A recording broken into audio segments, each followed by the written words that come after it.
कार्तिक माहत्म अध्याय 18।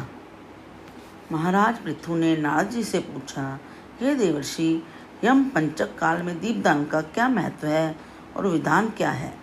कृपा करके मुझे बतलाइए। तब नारद जी ने कहा, हे राजन, कार्तिक मास के कृष्ण पक्ष की त्रयोदशी से शुक्ल पक्ष की द्वितीया तक के 5 दिन यम पंचक कहलाते हैं। इन दिनों में धनतेरस की रात्रि को यमराज के निमित्त दीपक जलाने से यमराज प्रसन्न होते हैं और अकाल मृत्यु आदि नहीं होती है। उसके अगले दिन कार्तिक कृष्ण चतुर्दशी को नग चौदस भी कहते हैं। इस दिन तिल का तेल, अपामार्ग तथा दुर्बा आदि लगाकर स्नान करना चाहिए। स्नान के बाद दक्षिण की ओर मुख करके अपसव्य होकर जल में तिल मिलाएं और 3-3 अंजलि के से यमाए, धर्मराजाए, मृत्युवे, अंतकाय, कालाय, सर्वभूत तक्षाय, औदुम्बराय, दग्नाय, परमेष्टिने, वृकोदराय, चित्राय, चित्रगुप्ताय, इन नामों से यमराज को तर्पण करें।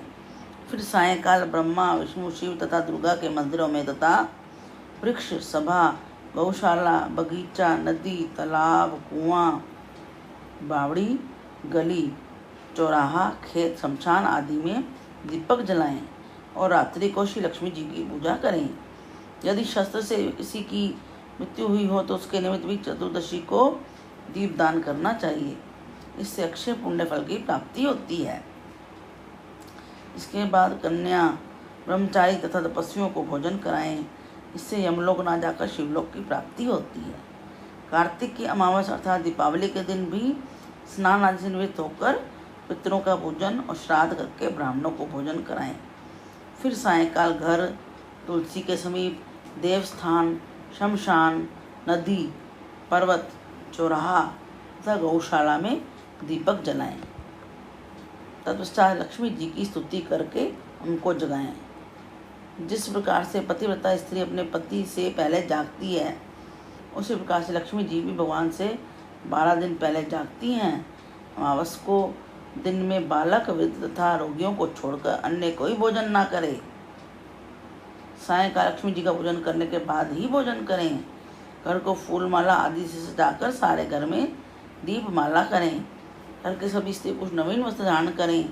समस्त रात्रि लक्ष्मी जी के समक्ष नृत्य गीत आदि करके हर्षोल्लास से व्यतीत करें। घर में समस्त रात्रि दीपक जलाना चाहिए। उस रात को लक्ष्मी जी सब घरों में घूमती हैं और जो घर अधिक सुंदर रमणीक होता है उसमें दीर्घ काल तक निवास करती हैं। एक पहर रात्रि शेष रहने पर दारिद्र रूप घर का कूड़ा करकट सूप में या पुराने पंखे पर रखकर बाहर फेंक देना चाहिए।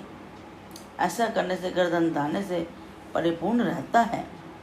दीपावली के अगले दिन गोबर का गोवर्धन बनाकर बंधु बांधुओं सहित गोवर्धन की पूजा करें।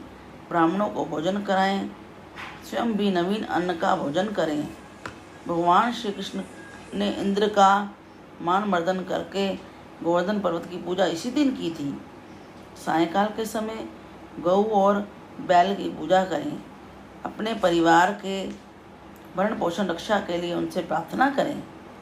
इसी दिन सायंकाल के समय बलि तथा उसकी पत्नी विंध्यावली की मूर्ति बनाकर पूजन तथा दान आदि क्रियाएं करने से परिवार सुखी तथा समृद्ध रहता है।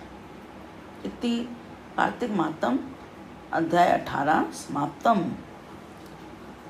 Please like, share and subscribe. Hare Krishna Krishna Krishna Hare Hare, Hare Ram Ram Ram Hare Hare.